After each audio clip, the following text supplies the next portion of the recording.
সবাই যার যার অবস্থান পরিষ্কার করুন। হয় আপনি জুলাই বিপ্লবের পক্ষপাতী, আর না হয় আপনি ৭২-এর বাকশালপন্থী। ৭২-এর পরাজিত বাকশালপন্থীরা আগামী 13ই নভেম্বর বাংলাদেশের বিরুদ্ধে লকডাউনের নামে যুদ্ধের ঘোষণা দিয়েছে।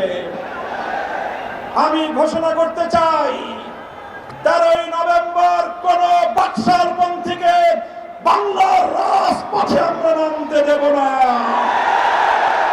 যদি কেউ নামবার অপচেষ্টা চালায়, আমরা তাদেরকে রাজপথে মোকাবেলা করব ইনশাআল্লাহ। সংগ্রামী সাথী ও বন্ধুগণ,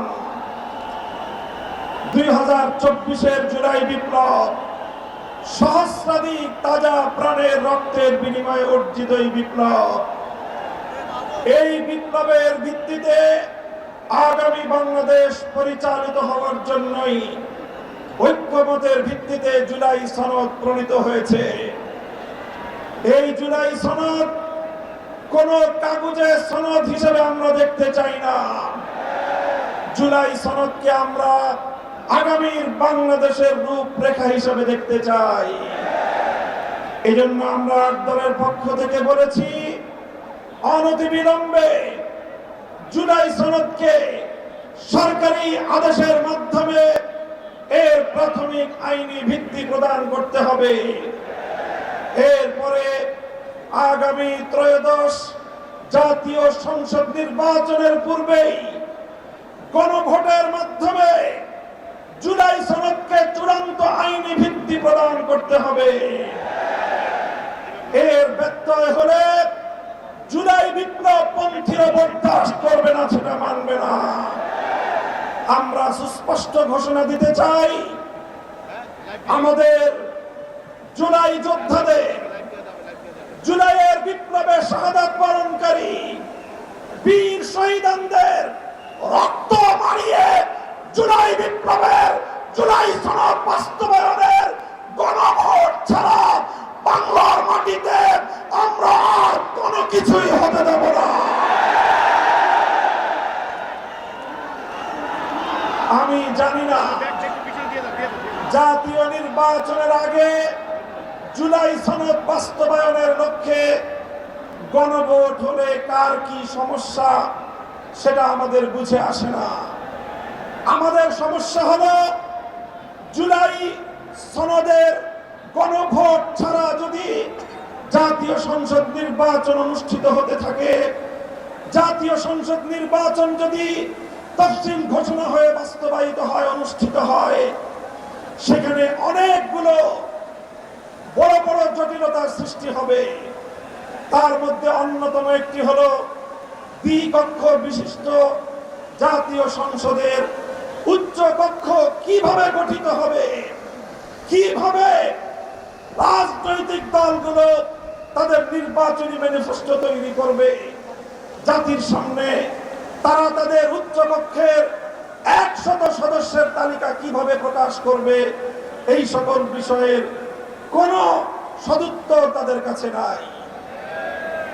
যারা জুলাই সনদের গণভোট জাতীয় সংসদ নির্বাচনের আগে অনুষ্ঠানের ক্ষেত্রে বিরোধিতা করছেন, আমরা তাদের সমস্যার কথা জানতে চাই।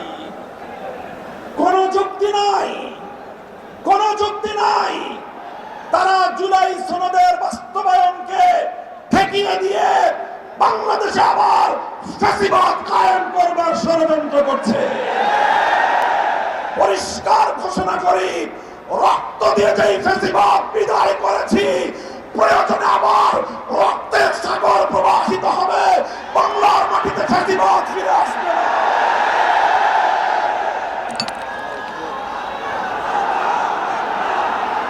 রাজনৈতিক পক্ষগুলোকে বলতে চাই, আমরা রক্ত দিয়েছি বালাকোটে, আমরা রক্ত দিয়েছি শাপলা চত্বরে, আমরা রক্ত দিয়েছি 2015 সালে, রক্ত দিয়েছি 2021 সালে, রক্ত দিয়েছি জুলাই বিপ্লবে। আমাদের মুখোমুখি দাঁড়াবার চেষ্টা করবেন না। আমরা রক্ত দিয়ে অধিকার আদায় করি, রক্ত দিয়ে বাংলাদেশ কিনেছি, রক্ত দিয়ে এই বাংলাদেশের স্বাধীনতা রক্ষা করবো ইনশাআল্লাহ। সংগ্রামী সাথী ও বন্ধুগণ, জুলাই বিপ্লবের আমার সকল সহযোদ্ধাদেরকে আমি বলতে চাই, রাজনৈতিক মতবিরোধ থাকতে পারে, নির্বাচন নিয়ে মতপার্থক্য থাকতে পারে, আপনারা যার যার নির্বাচন করবেন সেটা পরের কথা। আসুন, যারা জুলাইয়ের বিপ্লবের রাজপথে ছিলেন, জুলাই বিপ্লবের সনদের আইনি ভিত্তি কার্যকর করার জন্য আমরা হাতে হাত রাখি। সংগ্রামী সাথী ও বন্ধুগণ, সর্বশেষ বক্তব্য, আগামী 13 তারিখ জুলাই সনদের গণভোটকে কেন্দ্র করে সরকারি সিদ্ধান্তের দিকে আমরা তাকিয়ে আছি।